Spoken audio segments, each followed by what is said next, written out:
The 19th century painted the American South in two colors, snow-white cotton and dark blood. Between dawn and dusk, when the sun transformed plantations into blazing cauldrons under open skies, 4 million human souls existed with the status of property. They were recorded in ledgers alongside horses and plows. They were sold at auctions where price was determined by the width of shoulders, the thickness of biceps, and the ability to endure a 16-hour workday beneath the merciless southern sun. The system, built on a paradox, how to break the human spirit while preserving the physical might of the body, transformed the American South into a gigantic factory of pain.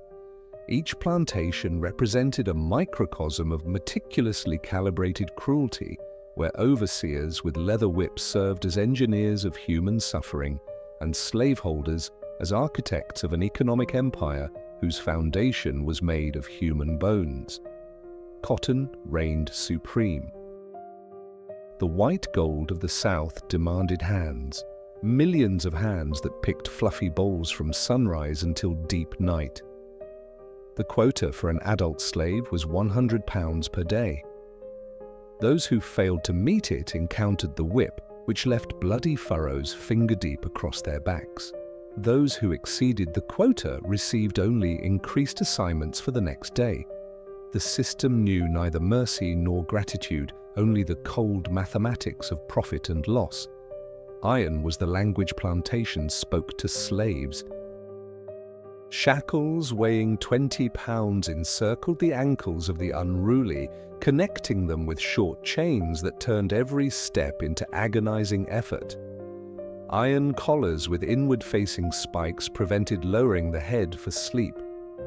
Iron masks with locks covered the mouths of those who dared complain or sing songs of resistance. Metal was the materialization of power, the cold messenger of submission that bit into flesh and reminded every second, "You are not human, you are property." But the human body possessed a remarkable capacity to adapt. Under the pressure of unbearable labor, muscles swelled with strength that any modern athlete would envy. Backs became as broad as doorframes, hands transformed into tools capable of working from darkness to darkness without stopping. The organism, placed before a choice between death and superhuman endurance, chose the latter.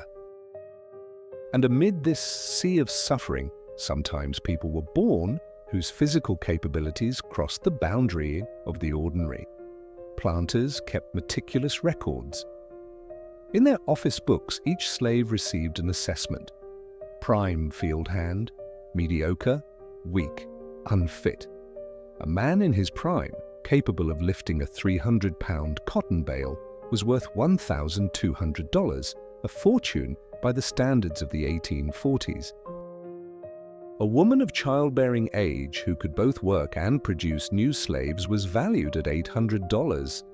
Children under 10 were considered ballast, eaters who had not yet paid back their upkeep.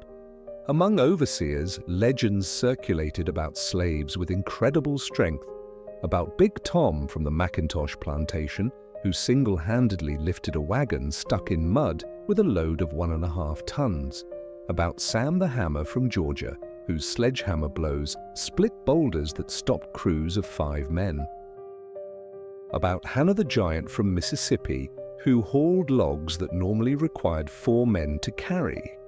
These stories were passed in whispers, a mixture of fear and hidden admiration, because a slave's strength was simultaneously an asset and a threat. The Southern economy of the 1800s rested on a simple formula: maximum exploitation at minimum cost. A slave received about 3,000 calories per day, cornmeal, a bit of pork, rarely vegetables. This was barely enough to sustain life with a 12-hour workday.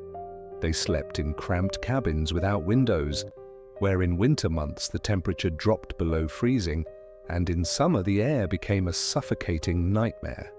Medical care was provided only when a slave ceased being capable of work, and then only because their death meant financial loss. But it was precisely in this hell that bodies capable of the incredible were forged. The daily struggle for survival transformed ordinary people into machines of muscle and sinew. And when among this sea of slave labor appeared a person whose strength surpassed all conceivable limits, the system did not know how to handle him, because the iron that held millions in submission suddenly ceased to be an insurmountable barrier. It was in this world, where human dignity was measured in pounds of picked cotton and freedom existed only as a distant dream, that Jacob Terrell appeared, a man whose strength challenged the very system of slavery. Jacob Terrell emerged in historical documents like a ghost materializing from the fog of oblivion. The first reliable mention of him dates to 1843, when one William H.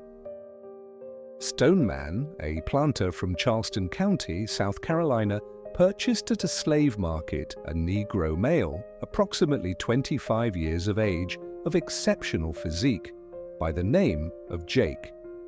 The transaction price, $1,500, exceeded the average cost of a slave by $300, which in itself indicated something unusual.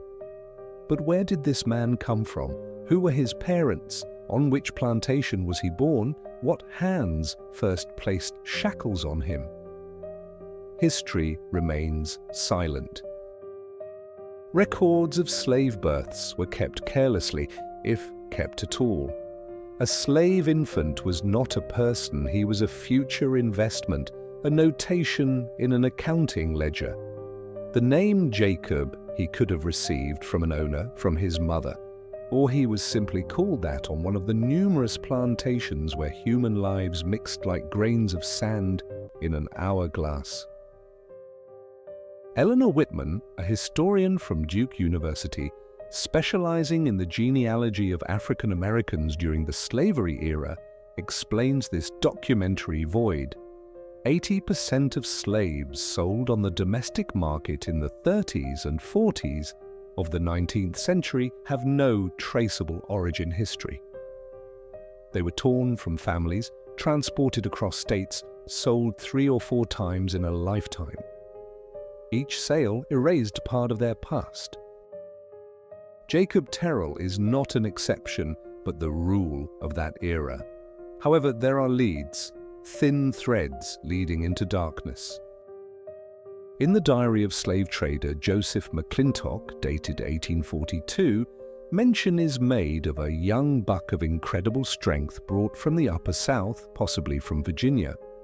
The description matches early characterizations of Terrell: height 6 feet 3 inches, weight around 240 pounds, physique so powerful that his shoulders would not fit through a standard doorway. Old stories, passed in whispers in slave quarters, painted a more mythological portrait.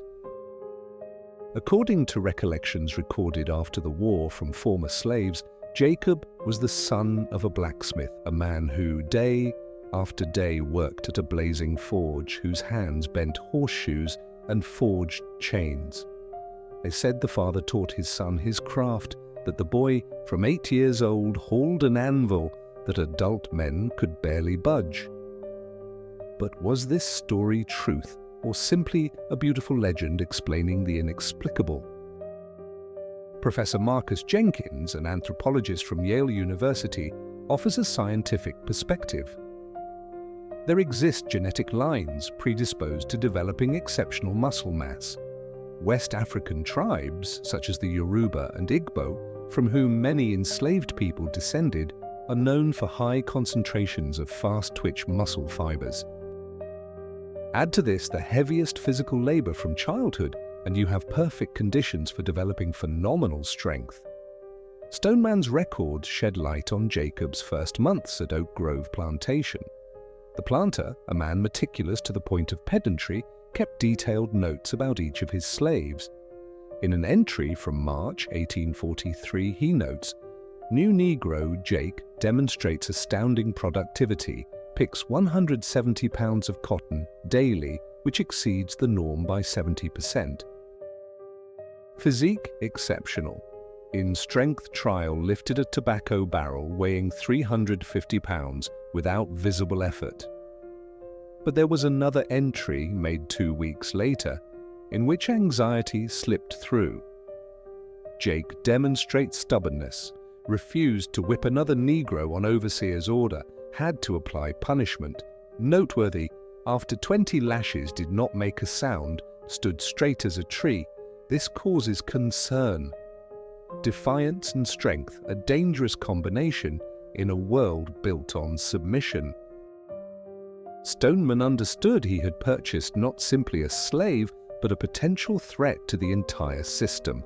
A man capable of lifting 350 pounds could with equal ease lift an overseer by the throat. A man unbroken by the whip could inspire others to resistance. Among the other slaves of Oak Grove, Jacob quickly became a figure surrounded by reverent fear. Former slave Sarah Wilson, whose recollections were recorded by abolitionist Frederick Douglass in 1867, recounted, "We all knew about Big Jake. They said he was born with God's mark of strength on his shoulders, that his ancestors were kings in Africa, that warrior blood flowed in his veins. When he walked through the field, the earth trembled beneath his steps." Truth mixed with myth, reality dissolved into legend. But one thing was certain. In 1843, a man appeared at Oak Grove plantation whose presence cast a shadow over the very concept of slavery. Because the system was built on the premise that iron is stronger than flesh. But what if flesh proved stronger than iron? Documents show that Stoneman attempted to use Terrell's strength to his advantage. He was moved from field to field, forced to perform the work of 3 men, displayed to other planters as a specimen of high-quality breeding stock. But each demonstration was playing with fire, because with each day grew not only Jacob's strength, but also his understanding that this strength could be used not only for work.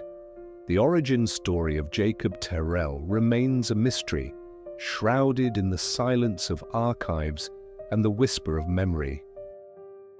But his appearance at Oak Grove Plantation became the beginning of a legend that would spread throughout the South and challenge the very foundations of slaveholding society. The human body is a mystery, written in the language of muscles, bones, and tendons. Every organism conceals within itself potential whose boundaries are determined by a complex dance of genetics, environment, and circumstances. But what happens when these 3 factors unite in a perfect, almost improbable combination? What happens when nature creates a person whose physical strength exceeds statistical norms and challenges the very laws of biomechanics? Modern science offers several explanations for the phenomenon of Jacob Terrell, each revealing only part of the puzzle. Dr. Robert Jang, professor of sports physiology at Stanford University, begins with fundamentals. Human muscle consists of 2 main fiber types. Slow twitch fibers, or type 1, provide endurance. Fast twitch, type 2, are responsible for explosive power. In most people, the ratio is approximately 50-50, but in some genetic lines, especially those of West African origin, this ratio can reach 30% slow and 70% fast fibers. 70% fast twitch fibers, this is the muscular architecture of a sprinter, wrestler, strongman. This is genetic predisposition allowing development of strength that seems inhuman, but genetics alone are insufficient.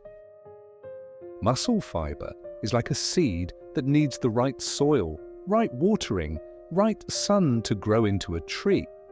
And the plantation provided precisely this environment, cruel, merciless, but ideal for developing physical might. Dr. Amelia Rodriguez, specialist in historical biomechanics from Columbia University, explains, slave labor represented a form of extreme strength training. Imagine, a person from childhood lifts, drags, carries weights, 12 to 16 hours daily. His organism constantly exists in a state of micro-trauma and recovery. Muscle fibers tear and rebuild stronger, bones densify under load, tendons become thicker and more durable. This is a process that modern athletes attempt to recreate in gyms, but with one critical difference. They have rest periods, scientifically calculated nutrition, sports medicine. The slave had none of this. His body adapted or broke. The strongest survived, in the most literal sense of those words.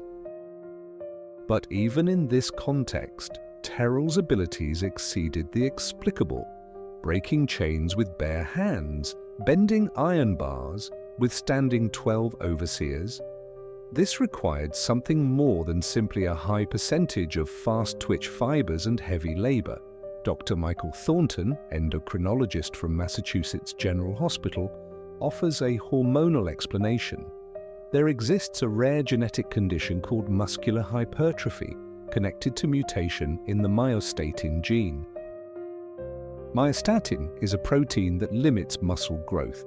In most people, it works like a brake, preventing musculature from growing uncontrollably, but approximately 1 person in a million is born with a mutation that reduces or completely disables myostatin production. The results of this mutation are astonishing. People with myostatin deficiency can develop muscle mass that is 2 to 3 times greater than normal, and without special training. Their muscles are denser, stronger, capable of generating force that seems impossible. A case is known of a German boy born in the early 2000s who at 4 years old could hold 7-pound dumbbells on outstretched arms, a feat inaccessible to most adult men. Could Jacob Terrell have possessed this mutation? Without genetic analysis, which is of course impossible, we will never know for certain. But evidence points in this direction. Descriptions of his physique, muscles like steel cables, arms the thickness of an ordinary man's thigh, chest like an oak barrel, are consistent with the myostatin deficiency phenotype. Professor Jenkins adds another layer to the explanation. Don't forget the psychological factor. Strength is not only muscles, it's the nervous system, the brain's ability to activate the maximum numbers of muscle fibers simultaneously. Most people use about 30% of their potential strength in ordinary conditions. In extreme situations, fear, rage, desperation, this percentage can rise to 50 or 60. But there are rare individuals who can consciously or subconsciously activate 80, even 90%. Activation of 90% of muscular potential transforms a person into a force of nature. This explains stories of mothers lifting automobiles to save children. This explains how wounded soldiers accomplish feats of strength impossible in normal circumstances, and this explains how Jacob Terrell could tear metal that should have been indestructible. Dr. Zhang warns, such activation has a price. Muscles can generate force that damages tendons, breaks bones, tears, ligaments. The organism establishes limitations for a reason. They protect the body's structure from self-destruction. A person who constantly exceeds these limits usually suffers from chronic injuries. But records about Terrell don't mention constant injuries. On the contrary, witnesses described him as unshakable, indestructible, a man whose body withstood loads that would break others. This points to yet another possibility: exceptionally strong skeleton and connective tissue. Dr. Rodriguez explains, bones are living tissue, constantly adapting to load. Wolff's law states bone remodels in response to stress. A person subjected to heavy physical loads from early childhood develops bones of exceptional density and strength. Archaeologists studying slave skeletons discover a cortical layer, the outer, hard shell of bone, twice as thick as in modern people. Imagine a skeleton hardened by years of continuous labor. supporting muscles genetically predisposed to hypertrophy, controlled by a nervous system capable of full activation. Add to this psychological determination born from desperation and rage against a system that turned a human into property. The result: a man whose physical strength becomes legend. But science can explain the anatomy of strength, the structure of muscles and bones, hormonal cascades and nerve impulses. It can decompose the phenomenon into component parts, measure, weigh, classify. However, there is an element that resists scientific analysis: will.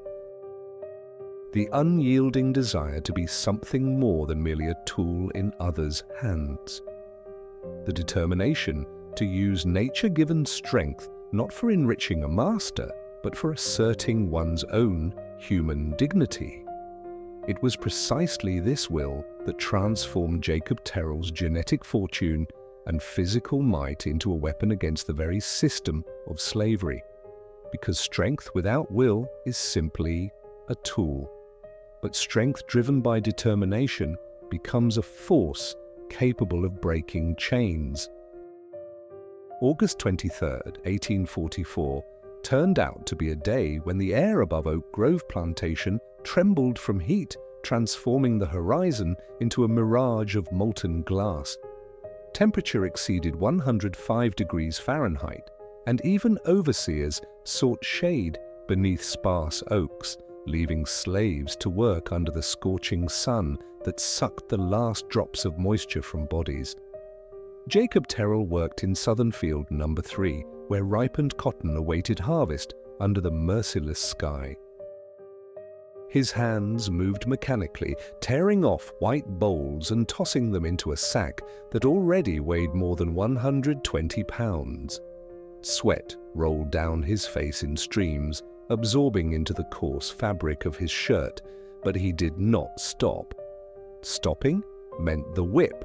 The whip meant blood. Blood meant humiliation before the others. But on this day occurred what no one could foresee. Thomas Wilkes, a young slave of 16 years working in the neighboring row, suddenly collapsed between cotton bushes. His body went limp like a cut rope. Eyes rolled back.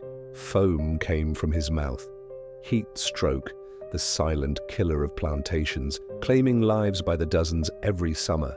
The boy lay motionless, his chest barely rising in convulsive attempts to inhale the burning air. Jacob dropped his sack and rushed to the fallen one. His massive hands caught up the unconscious body like a mother catches up an infant. But before he could carry Thomas to shade, came the shout of Overseer James Callahan, a man with a face carved by scars of the southern sun and a soul black as tar. "Put the nigger boy back. Work time ain't finished yet," Callahan bellowed, swinging his whip. Jacob stopped, his jaws clenched so tightly that muscles protruded beneath skin like roots of an ancient tree. "He's dying," he said quietly, but each word was heavy as stone. "Put him back!" Callahan stepped forward, the whip writhing in his hand like a living snake. "Or I'll flog you till your skin comes off in strips." A second's pause stretched into eternity.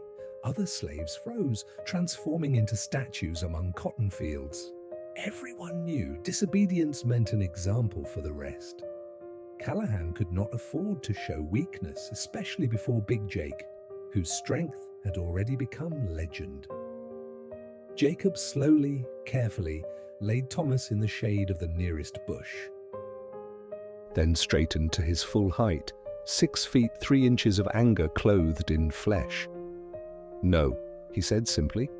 This word, short, monosyllabic, final, changed everything. Callahan turned crimson. His whistle tore the stifling air, summoning the remaining overseers. Within a minute he was joined by 2 more, Joshua McGregor and Eli Thompson, both armed with whips and clubs, but Jacob did not move. He stood like a cliff amid a storm, his gaze directed through the overseers to some point beyond the horizon where, perhaps, freedom existed. "Chain him," Callahan ordered. His voice trembled from rage and fear because even he understood they stood on the edge of an abyss. McGregor pulled out shackles, heavy iron hoops connected by a chain the thickness of a finger. With such chains they bound the most dangerous slaves, those who tried to escape or raised a hand against a white man. The weight of the shackles alone reached 25 pounds, enough to turn every step into torture. Jacob allowed them to put on the iron. Metal clicked shut on his ankles with a dull sound of finality. The chain sagged between his legs, limiting stride to a pitiful 18 inches. Callahan smirked. "Now try to disobey again." But Jacob looked at Thomas, who still lay unconscious in shade. The boy needed water, coolness, help that no one intended to provide. Because a slave who could not work was a burden, and a burden did not deserve care. Something broke inside Jacob in that moment. Not physically, his body was strong as never before. The last thin link of obedience broke, the chain of psychological submission that was placed on slaves from infancy.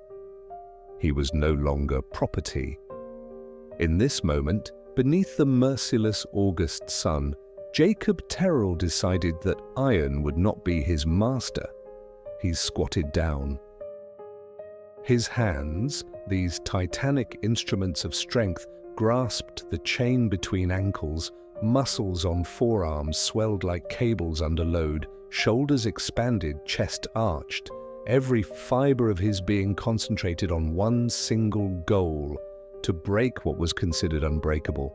1 second, 2, 3. Metal began to groan, a thin, high sound that could not be confused with anything else.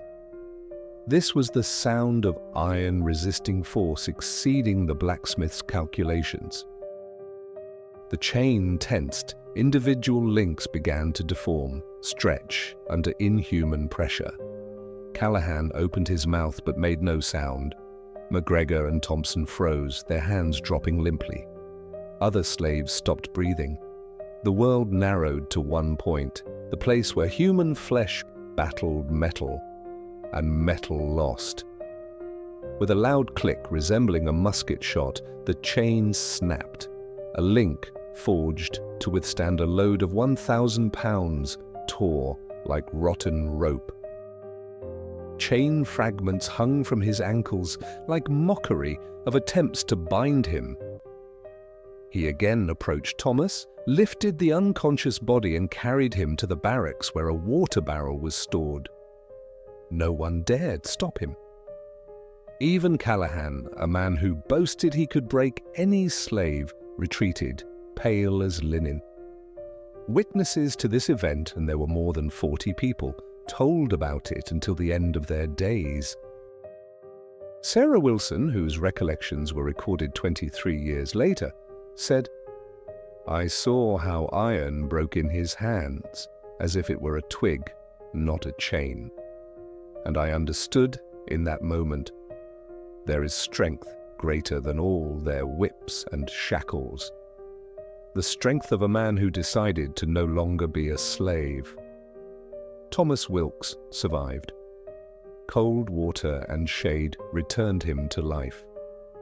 But on that day, at Oak Grove Plantation, something else died, the illusion of the system's invincibility. Because if one man could break chains, what could 4 million do? The incident with the broken chains could not remain without consequences. William Stoneman, learning of what happened, understood he stood before a dilemma that could destroy any planter. On one hand, Jacob Terrell was his most productive slave, a man whose work was worth the work of 3 ordinary field hands. Selling him meant losing thousands of dollars in annual income. On the other hand, Disobedience left unpunished spread among slaves like wildfire, consuming the foundations of the entire system. Stoneman made a decision that should once and for all establish order. Jacob should be publicly subdued, showing the entire plantation that no strength could oppose the master's will. He assembled 12 of the largest and most brutal overseers, men whose job consisted of suppressing any hint of resistance. Among them were not only permanent Oak Grove workers, but also specially hired breakers, professionals who earned their living breaking unruly slaves. September 15, 1844, became the day when these 12 men met with force that could not be subdued. Events unfolded at the old tobacco barn, a massive wooden structure in the northern part of the plantation where the previous season's harvest was stored.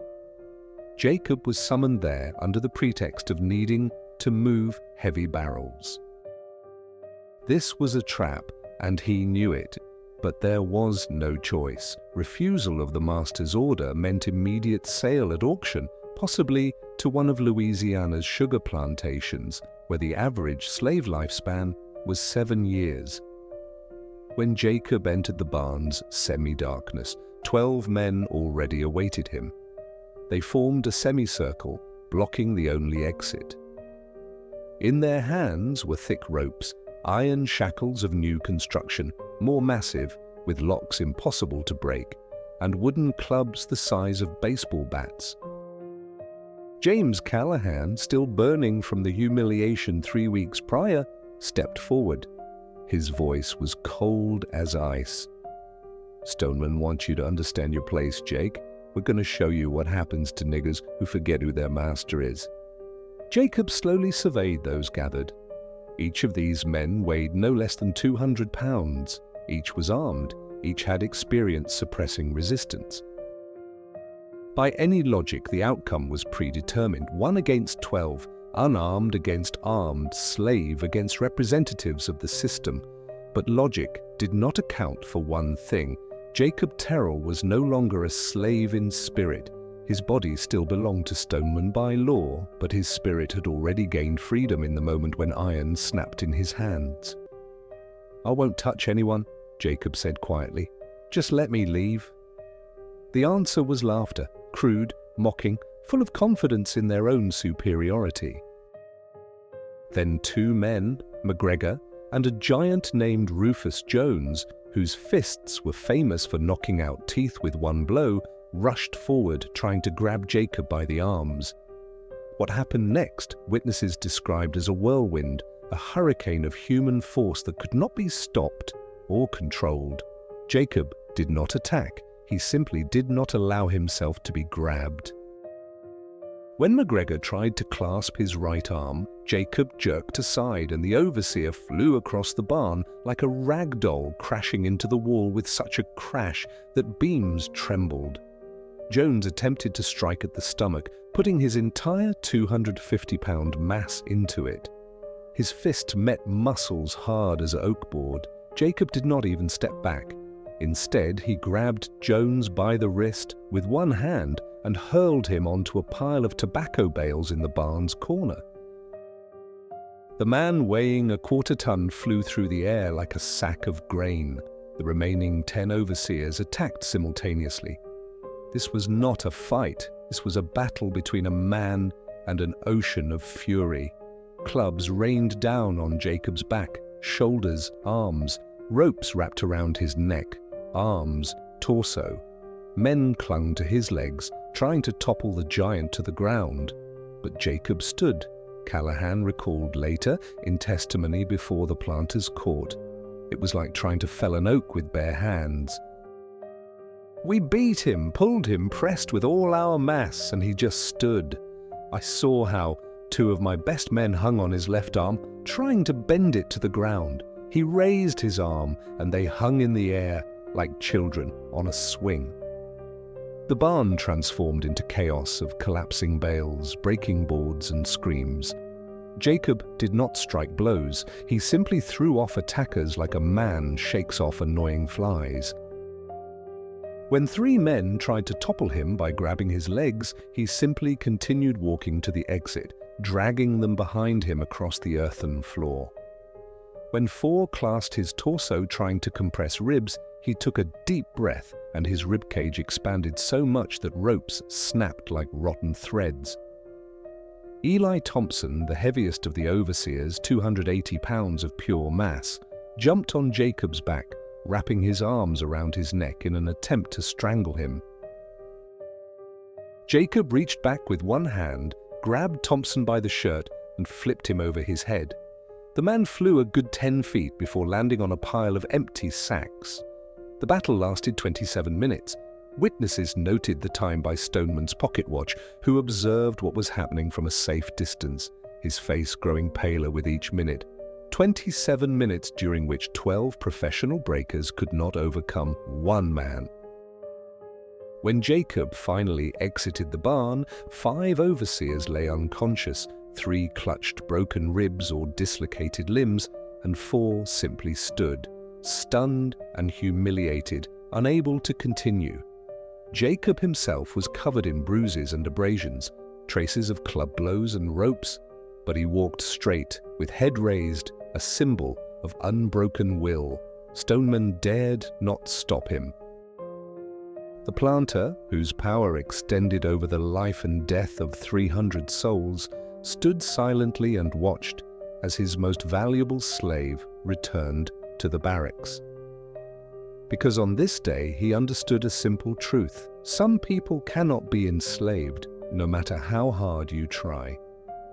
News of the battle at the barn spread across neighboring plantations with telegraph speed. Slaves whispered about it in the darkness of their huts, passing the story from mouth to mouth, adding details and transforming the real event into an epic saga.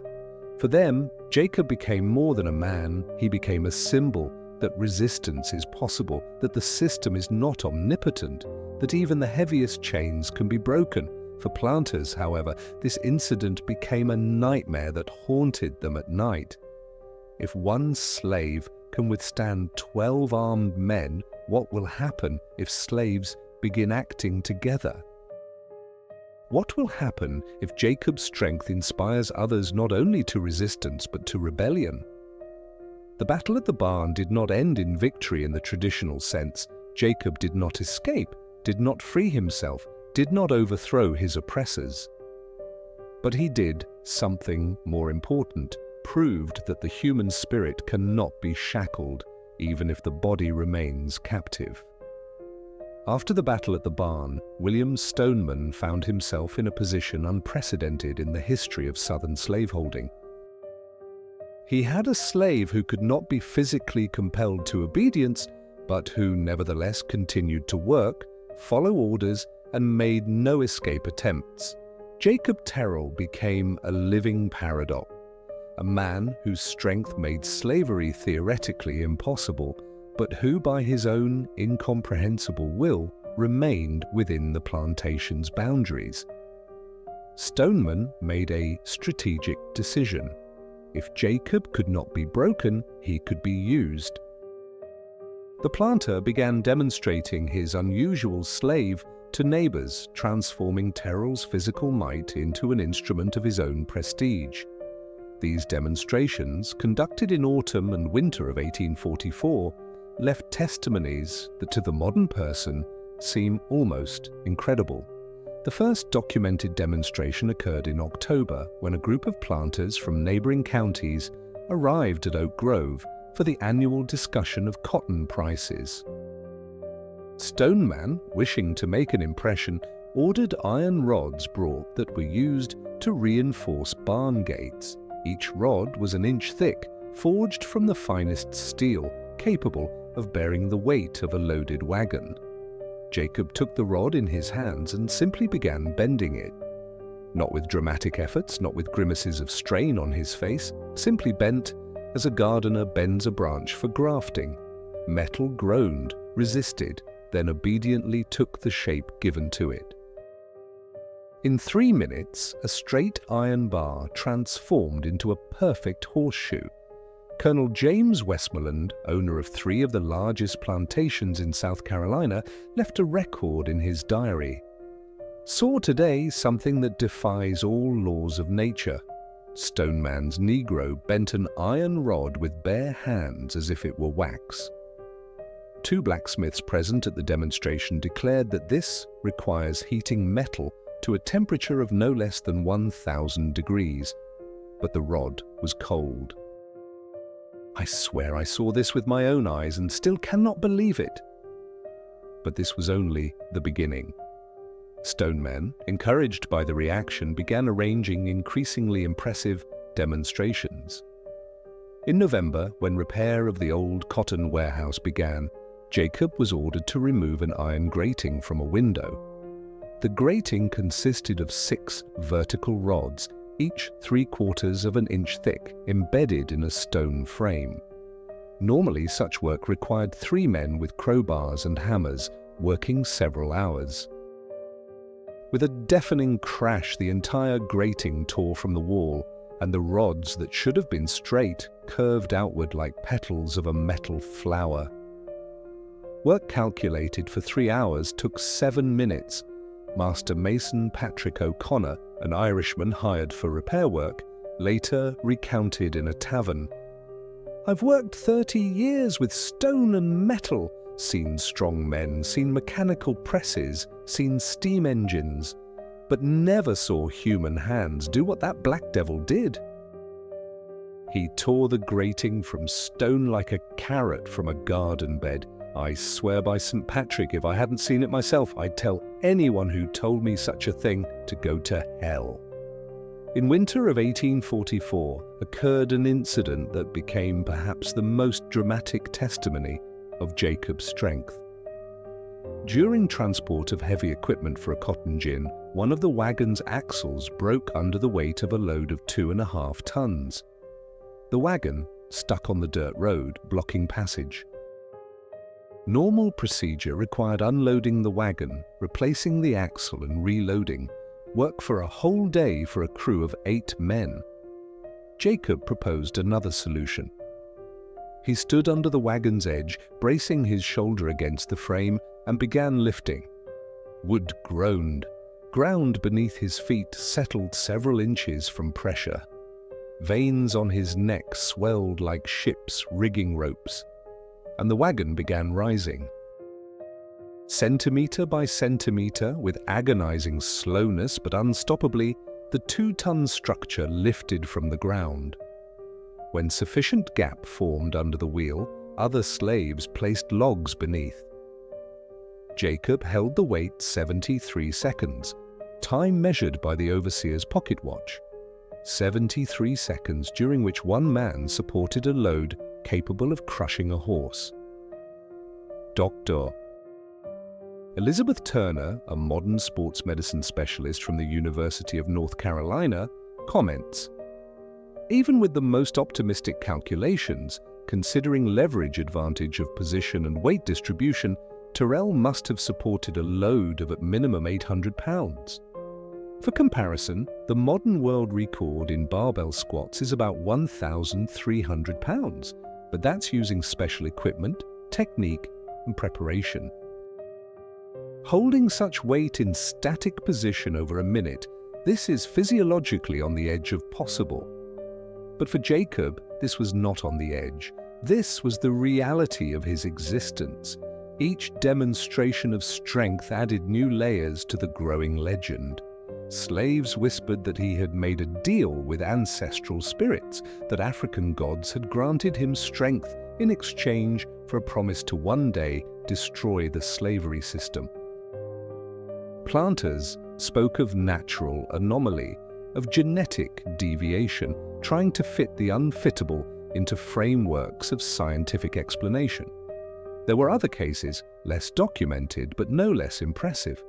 Witnesses recounted how Jacob broke hammer handles simply by squeezing them in his fist, how he bent horseshoes intended for draft horses, transforming them into metal bracelets, how he tore up fence posts from roots that sat in ground 3 feet deep, how he tore leather straps 4 inches wide used for securing cotton bales. Each of these acts was not simply a demonstration of physical might. This was a message to the system, to planters, to the entire world, built on the assumption that iron and stone are stronger than flesh and blood. Each bent rod, each broken chain, each torn-up post said the same thing. There is strength that cannot be subjugated, will that cannot be broken, spirit that cannot be shackled. Stoneman, initially seeing in these demonstrations a way to raise his prestige, began understanding he was playing with fire. Each time Jacob bent metal before an astonished public, he was not simply entertaining planters. He was showing other slaves that the system is not invincible, that the iron that shackles them can be broken, that the walls that hold them can be destroyed. By the end of winter, 1845, Jacob Terrell's name was known on every plantation within a radius of 50 miles from Oak Grove. For slaves, it became a symbol of hope, a whisper about the possibility of resistance. For planters, a source of growing anxiety, a question without answer. What will happen if this strength is directed not at bending rods, but at destroying the system? Iron rods broke in his hands like straws, but what else could break? Others will begin thinking resistance is possible. But how to punish a man who cannot be physically broken? Planters chose more sophisticated cruelty, not the body, but the spirit. The first blow was isolation. Jacob was moved to a separate hut at the plantation's edge, cut off from other slaves. Stoneman understood. Legend feeds on communication. Stories grow in whispers. A lonely giant working in fields without witnesses would gradually transform from symbol to memory. Then followed psychological pressure. Stoneman began selling people close to Jacob. First disappeared a young woman named Clara, with whom, according to slave rumors, Jacob shared a crust of bread in evenings. A month later, sold was old Moses, who taught him to read forbidden letters from a stolen Bible. In spring went to auction young Thomas Wilkes, that very boy Jacob saved from heat stroke. Each sale was sent as a message: your strength is useless against the system. You can bend iron but cannot protect those dear to you. Dr. Amelia Rodriguez explains the tactic. Slaveholders perfectly understood psychology. Physical pain can be endured, but emotional wounds fester for years. By destroying a slave's social bonds, they attacked what cannot be defended with muscles, the human need for attachment and community. Stoneman went further. He began using Jacob's strength against him, forcing him to perform work that humiliated morally more than harmed physically. Jacob built new punishment cells, wooden boxes 3 by 3 feet where unruly slaves were kept twisted in unnatural positions. He forged new shackles, heavier, more cruel. His hands, capable of breaking chains, were forced to create new instruments of enslavement. In winter 1845 occurred an event that nearly broke Jacob's spirit completely. To the plantation was brought a woman with infant, purchased at Charleston's slave market. According to rumors recorded much later by former slave Sarah Wilson, this woman was Jacob's sister, separated from him 10 years earlier during a sale. Stoneman settled them in a neighboring hut, close enough that Jacob could see them daily, but forbade any communication under threat of immediate sale of the woman to Louisiana sugar plantations, a death sentence in slow motion. 3 months Jacob worked in fields, seeing his sister from afar, having no right to speak a word. This was torture more sophisticated than any shackles, the proximity of what was irrevocably lost, the illusion of reunion transformed into daily wound. But precisely this cruelty accomplished what 12 overseers with clubs could not. It awakened in Jacob something more dangerous than physical strength, cold, calculating determination. The planter's revenge tempered his spirit instead of breaking it. In April 1845, Jacob began planning what he had previously only dreamed of: escape. Not impulsive, not desperate, but carefully considered. Because now at stake was not only his freedom, but the life of his sister and her child. The price of defiance proved high. Jacob paid it with isolation, loss of loved ones, years of psychological torture. But planters made a fatal mistake. Attempting to break him, they transformed a strong man into a strategist, a giant into a revolutionary, a symbol of resistance into a real threat to the system. History travels faster than wind when carried by oppressed hearts. By summer 1845, Jacob Terrell's name was whispered in slave quarters from Virginia to Georgia. Each retelling added new details, each storyteller painted facts with colors of hope. The man who broke chains became an epic hero, living proof that the system was not omnipotent. Slaves met in darkness when overseers slept. Elders told the young about Big Jake, whose strength was a gift from African gods. Mothers lullabied children with stories of a man who bent iron bars with bare hands. Men in fields whispered, "If one can withstand 12, what can we all do together?" The legend grew organically, feeding on desperation and dreams of freedom. In some versions, Jacob was a descendant of African kings, in others, chosen by ancestral spirits. They said bullets bounced off his skin, that he could see in darkness, that his voice could destroy walls. Reality and myth intertwined in an indissoluble knot. Professor Jenkins explains the phenomenon. In conditions of total powerlessness, people create heroes as psychological defense. Jacob became a symbol of resistance not because he freed anyone, but because he proved slavery can be challenged.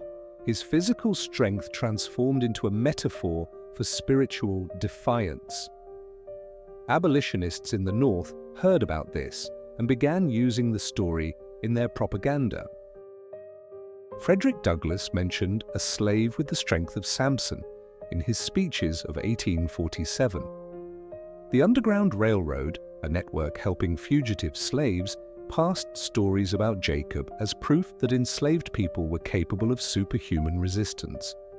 For planters, these stories became nightmares. At meetings in Charleston and Richmond, they discussed the problem of heroizing disobedience.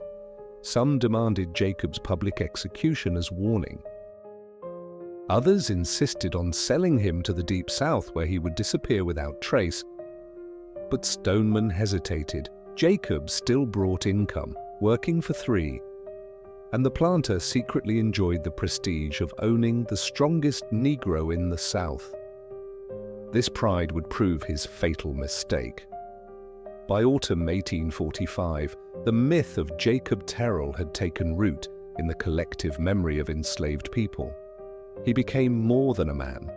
He became an idea.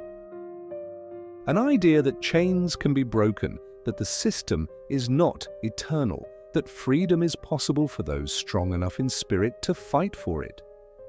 Slavery was first and foremost business. Behind moral justifications and religious arguments hid simple mathematics of profit. Each slave represented an investment measured in dollars, cents, and pounds of picked cotton. And by this cold economic logic, Jacob Terrell was a gold mine that could not simply be abandoned. Stoneman's accounting books for 1845 tell an eloquent story. Average slave picked 100 pounds of cotton daily. Jacob picked 180. Average slave required supervision and constant threats of punishment. Jacob worked independently without overseer. Average slave cost $1,200 at market. Jacob was valued at minimum $3,000, the price of 3 prime field hands.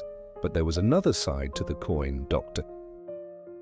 Marcus Jenkins explains the dilemma. Planters found themselves trapped by their own system. On one hand, Terrell generated enormous profit. On the other, his existence undermined slavery's foundation, the idea that a black man is physically and psychologically incapable of resisting white dominance. At a closed planter meeting in September 1845, Colonel Westmoreland spoke directly. "This Negro costs us more than he earns. Every day of his existence inspires others to thoughts of resistance. What good are additional 80 pounds of cotton if because of him we might lose control over 300 slaves?" Economists made calculations. Potential losses from rebellion on a large plantation were estimated at $50,000 to $70,000, destroyed property, dead slaves, production stoppage. Jacob Terrell alone, inspiring others by his example, represented risk far exceeding his economic value. But selling him was not so simple.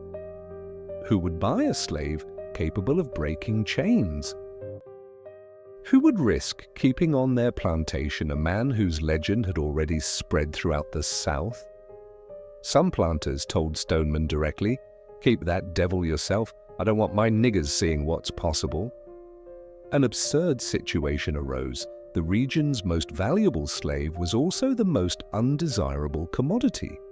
Strength that should have increased price instead made Jacob practically unsellable.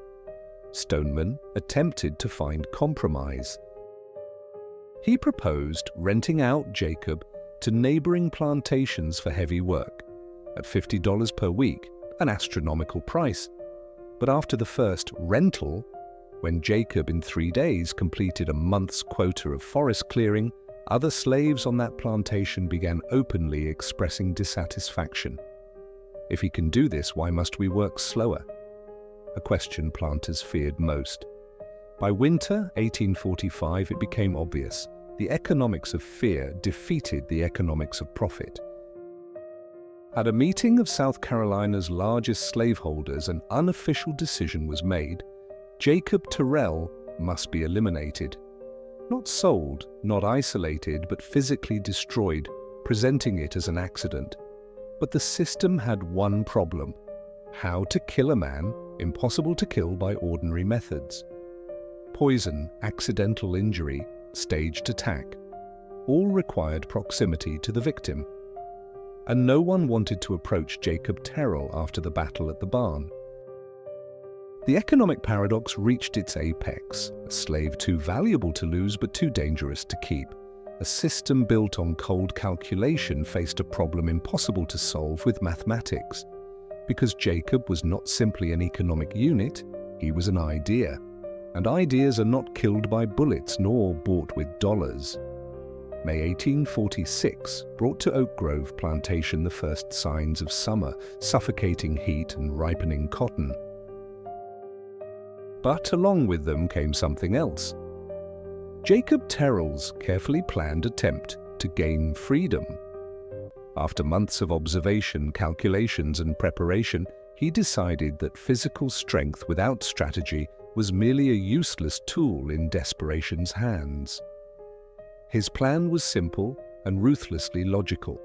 The Underground Railroad had a secret station 30 miles north, in the home of Quaker Isaiah Thompson, a known abolitionist.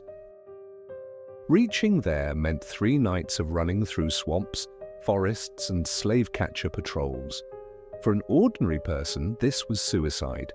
For Jacob, merely a problem requiring solution.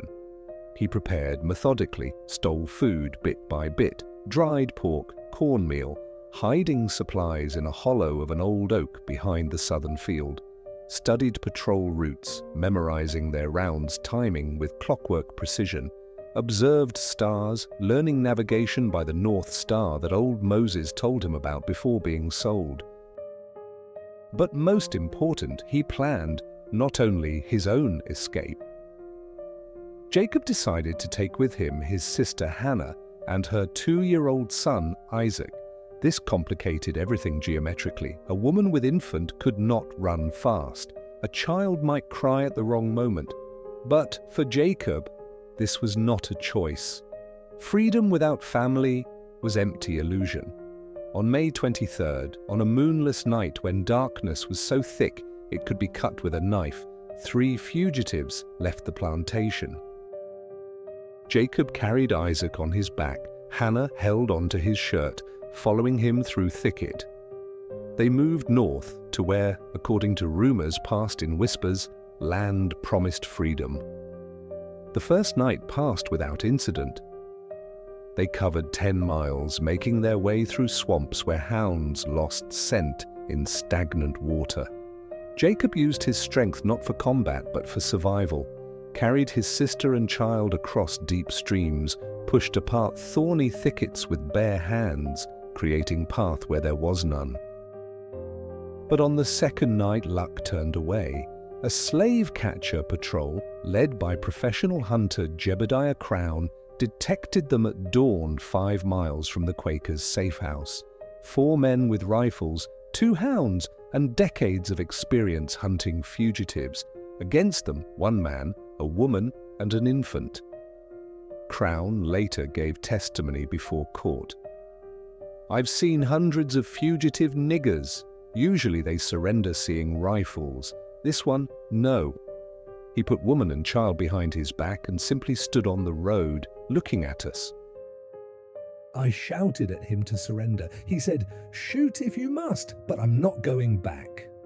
Crown did not shoot. A dead slave was worth $0. Reward was paid only for living ones. Instead, he released the hounds, 2 dogs, each weighing 80 pounds, trained to tear fugitive flesh, rushed at Jacob. What happened next, Crown described, with undisguised horror. He caught the first dog mid-jump with 1 hand, caught it like I catch a ball.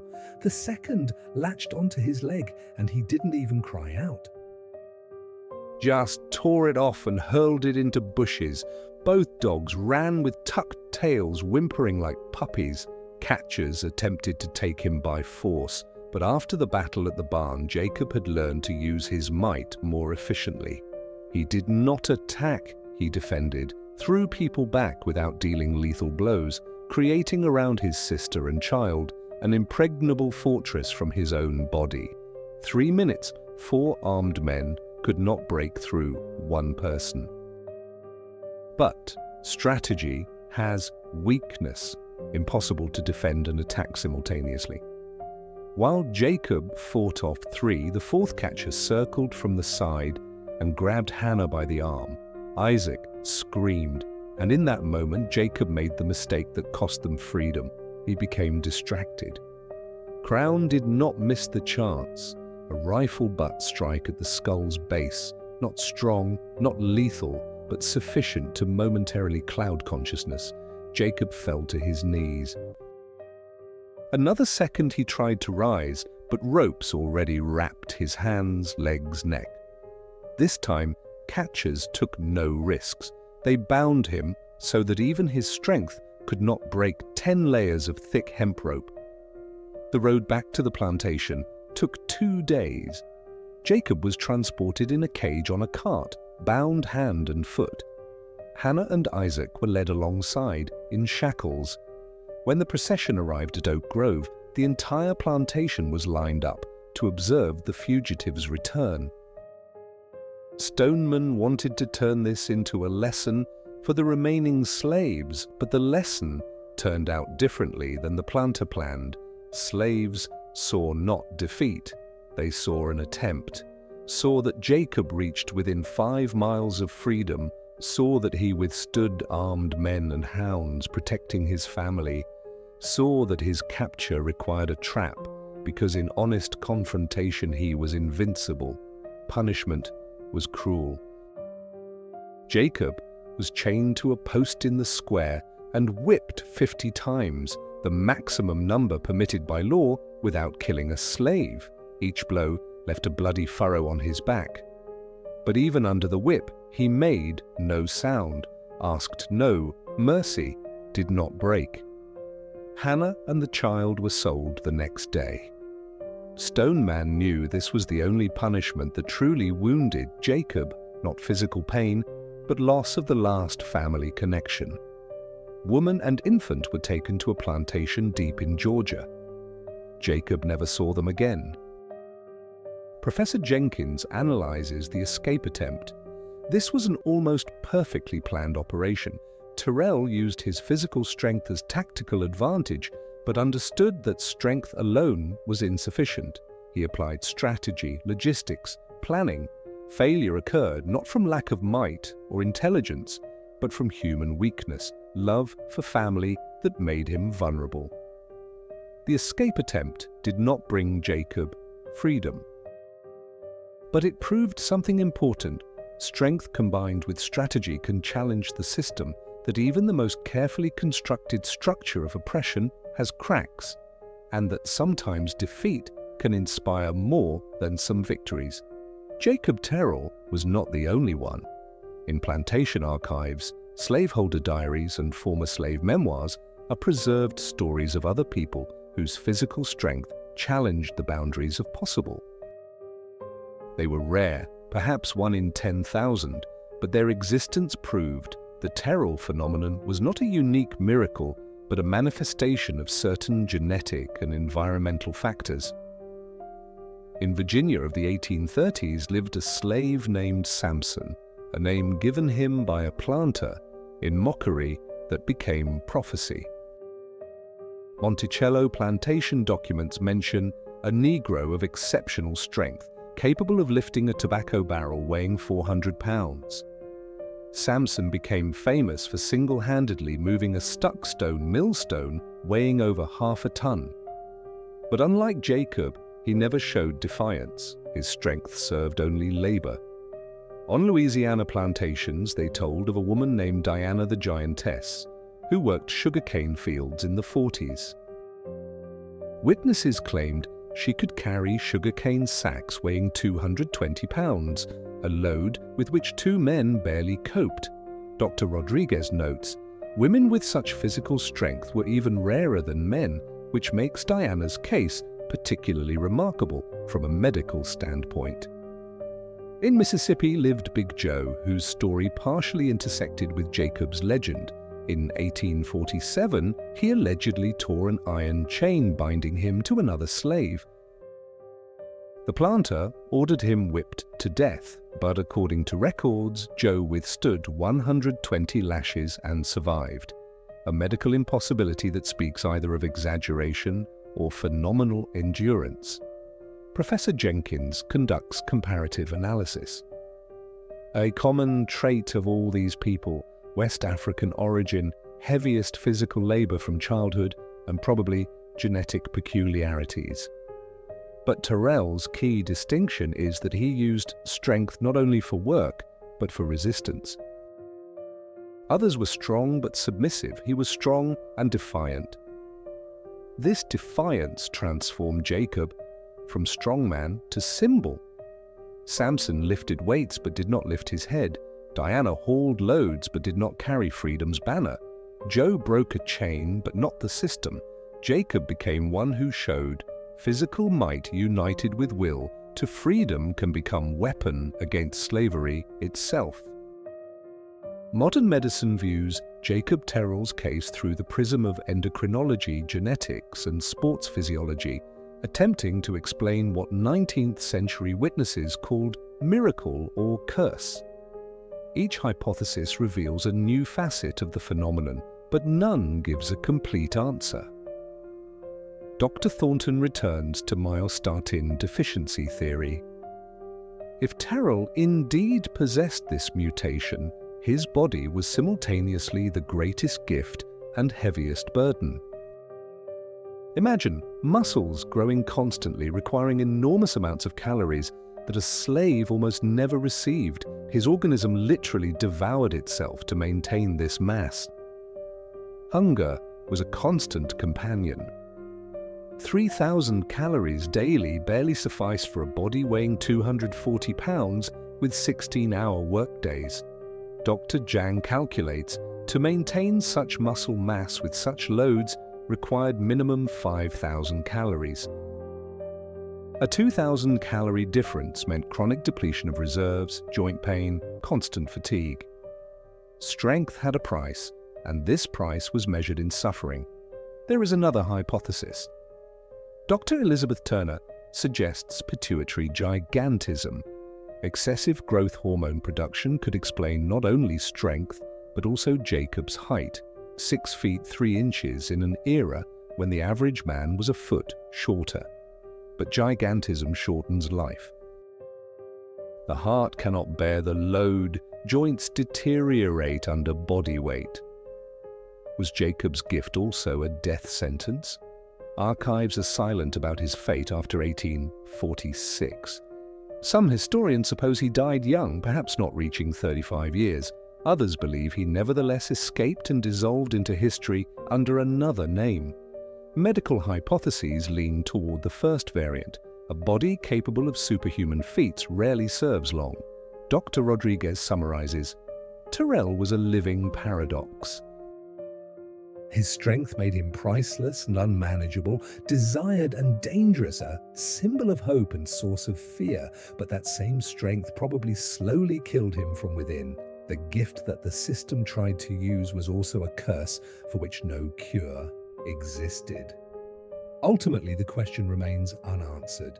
What was for Jacob his phenomenal strength, a blessing that allowed him to resist slavery, or a curse that transformed him into a prisoner of his own body? Perhaps it was both gift and curse simultaneously, like life itself. The history of enslaved people is written on water. It disappears almost without trace, leaving only fragments, shards, shadows of what was. Jacob Tyrrell was no exception. After the failed escape attempt of 1846, his name began gradually disappearing from official documents, as if the system consciously erased memory of a man who too long challenged it. The last reliable record of Jacob dates to August 1847. In the Oak Grove Plantation inventory book appeared a laconic note in Stoneman's hand. Negro Jake, sold to trader Mackenzie for $1,800. Note, difficult character requires constant supervision. $1,800, a price significantly below his real worth, indicating the planter's desire to rid himself of the problem at any cost. Slave trader Angus Mackenzie was known for specializing in difficult cases, slaves whom other planters considered unmanageable. His routes led to the Deep South, to Mississippi and Louisiana, where conditions were so brutal that even the most defiant quickly broke or died. Jacob's trail breaks somewhere on those dusty roads between Charleston and New Orleans. Dr. Eleanor Whitman explains this documentary void. Slaves sold to the Deep South often disappeared from records completely. High mortality on sugar plantations, frequent resales, absence of centralized accounting, all this transformed people into ghosts. Perhaps Tyrrell died en route, perhaps lived years more in obscurity. We will never know for certain. But absence of official documents does not mean complete oblivion. In the oral tradition of African American communities, Jacob's story lived for decades after his disappearance. Folklorist Zora Neale Hurston, collecting stories in the South in the 1930s, recorded an old woman's account. My grandfather spoke of Big Jake, who broke chains with bare hands, said he saw him with his own eyes. Said such people don't die, they transform into legends that live in the hearts of those who fight for freedom. The only material evidence of Jacob's existence, the chain he tore, was kept as a curiosity in the Westmoreland family's private collection until the early 20th century. Colonel Westmoreland, present at Jacob's first strength demonstration, preserved the chain fragment as a reminder of the most unusual Negro I ever saw. This artifact disappeared during a fire of 1923, taking with it the last physical proof of phenomenal strength. Charleston County court records contain indirect mention. In an 1848 case about compensation for damaged slave, one witness references the precedent of Negro Tyrrell whose excessive strength was recognized as medical deviation. This cold legal formulation transformed human exceptionalism into defect, strength into disease, hero into statistical anomaly. Diaries of other planters of that period sometimes mention Stoneman's legendary slave.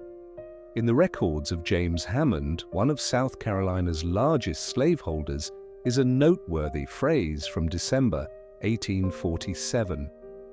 Discussed at dinner the story of a Negro of incredible strength.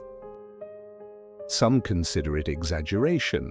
I believe such nature's anomalies exist and represent danger to social order. Professor Jenkins notes an ironic paradox. The system that denied slaves humanity preserved memory of Terrell precisely because he was too human, too strong, too defiant, too dangerous. His exceptionalism forced recording of what was usually erased without trace. After the Civil War, when former slaves began telling their stories, Jacob's name appeared in several oral testimonies. Sarah Wilson, that same woman who saw him break chains, lived until the 1880s.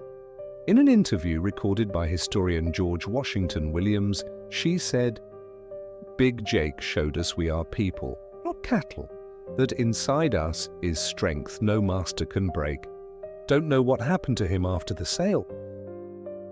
But his example stayed with us forever." Archaeological excavations at the former Oak Grove plantation site, conducted in 2015, discovered remains of the punishment cell, that very box Jacob was forced to build. Inside were found deep scratches on wooden walls left by prisoners' nails.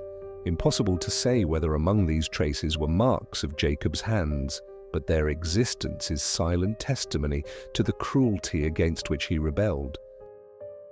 Jacob, Terrell's trace in history resembles a barefoot print in sand before the tide, real but doomed to disappearance. Official documents preserved only fragments. Oral tradition transformed facts into legend, material evidence burned or crumbled to dust.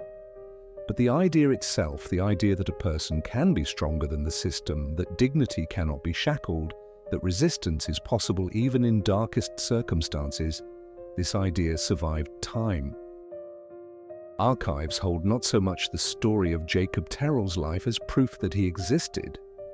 And for people whose ancestors were erased from official records, existence itself is already victory over oblivion. Jacob Terrell's story crossed plantation boundaries and transformed into a weapon in the ideological war against slavery. Northern abolitionists quickly understood this image's power, as slave-breaking chains literally became a metaphor for breaking chains of oppression metaphorically. Frederick Douglass, himself a former slave and the abolition movement's greatest orator, mentioned Jacob in his speeches of the late 40s. In an 1848 speech in Boston, he proclaimed, "There is in the South a man whose physical strength proves false the claims of our race's natural weakness. If one can tear iron with bare hands, what can 4 million united by common purpose do?" Underground Press published pamphlets with the story of Samson of the Plantations, as Jacob was called in northern states. Illustrations depicted a muscular giant tearing chains against a background of freedom's rising sun. Reality transformed into symbol, man into icon of resistance. In African American folklore, Jacob took a place alongside other legendary figures. Spirituals, slave work songs, began including mentions of Iron Man, who bent bars like willow branches. Professor Jenkins notes, these songs served as coded messages of hope. When slaves sang of Jacob's strength, they sang of their own future freedom. After the Civil War, the story evolved. In the Reconstruction era, it became a parable of dignity. During the Jim Crow period, a reminder of resistance. During the civil rights movement of the 1960s, activists recalled Jacob as a precursor to their struggle. Modern researchers of African American history see in him a symbol that transforms with each era but preserves its core, the idea that human dignity cannot be destroyed no matter how the system tries. Jacob Terrell became not merely a historical figure, he became an eternal metaphor of resistance to oppression. Jacob Terrell's story is not simply a tale of one man of exceptional strength. This is a parable about what it means to be human in conditions that deny the very possibility of humanity. Each broken chain, each bent bar, each moment of defiance was an act of restoring dignity in a world built on its denial. We will never know how his story ended. Did he die on the dusty roads of the Deep South, a body that finally surrendered under the weight of superhuman burdens? Or did he manage to escape, dissolving into post-war America under another name, living the quiet life of a free man? Archives keep silence. This silence is perhaps more eloquent than any document. But absence of an ending does not make the story incomplete, because Jacob's legacy is measured not by the years of his life but by the impact of his example on countless generations. Every slave who heard about the man who broke chains received something priceless, proof that the system is not omnipotent, that resistance is possible, that the human spirit can transcend the heaviest circumstances. Dr. Whitman reflects on broader significance. Terrell became what psychologists call a possibility point. His existence expanded the horizon of what enslaved people considered achievable. Before him, many thought, "I can never resist." After him, they thought, "Perhaps I can." This consciousness transformation is more important than any physical feat. In the 21st century, when physical slavery is officially abolished, Jacob's story continues to resonate. It speaks of any system of oppression, of any chains, whether iron or psychological. It reminds that strength comes not only from muscles, but from unyielding determination to preserve humanity despite everything. Professor Jenkins draws parallel with modernity. Each era finds in Terrell's story what it needs. In the 19th century, this was hope for physical liberation. In the 20th, inspiration for civil rights struggle. Today, this is a reminder that dignity is not something given from outside, but something preserved from within, regardless of circumstances. The iron that Jacob tore has long turned to rusty dust.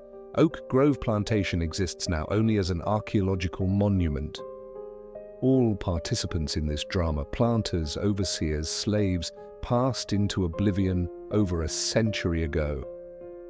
But the idea remained alive. It lives in every person who refuses to accept injustice as inevitability, in everyone who resists oppression, large or small, in everyone who understands that true strength is measured not by what you can lift, but by what you are willing to stand for, even when standing seems impossible. Jacob Terrell's story is also the story of 4 million people who lived and died in chains, most of whom left not even names in archives. He became their voice, their symbol, the materialization of their collective hope and rage. His strength was their strength, magnified and embodied in one body. Modern America is built on the ruins of the system that held Jacob in slavery. Constitutional amendments abolished the institution, the economy transformed, laws changed, but scars remained in inequality, in memory, in the legacy of generational trauma. And in this context, Jacob's story serves not only as reminder of the past, but as lesson for the present. The lesson is simple and profound simultaneously. Human dignity cannot be destroyed by force. The body can be shackled, freedom can be limited, property and rights can be taken, but impossible to break the spirit of a person who decided to remain human. Jacob proved this with every broken chain link, every bent bar, every moment when he chose resistance instead of submission. His physical strength was phenomenal, perhaps unique. But his moral strength, the ability to preserve humanity in inhuman conditions, is a quality accessible to everyone. This is Jacob Terrell's true legacy, not in strength records, but in the example of defiance, not in broken chains, but in unbroken spirit. Once long ago, on a plantation in South Carolina, a man tore an iron chain with bare hands. That sound, the crack of metal yielding to human will, echoed through centuries. And today, when someone decides to resist injustice, defend their dignity, fight for freedom, this echo sounds anew. Jacob Terrell died. But the idea he became lives forever, because some chains break not by muscle strength, but by the strength of example. And the legacy of the unbroken passes from generation to generation, from heart to heart, reminding us of simple truth. To be human means never ceasing to fight to remain human.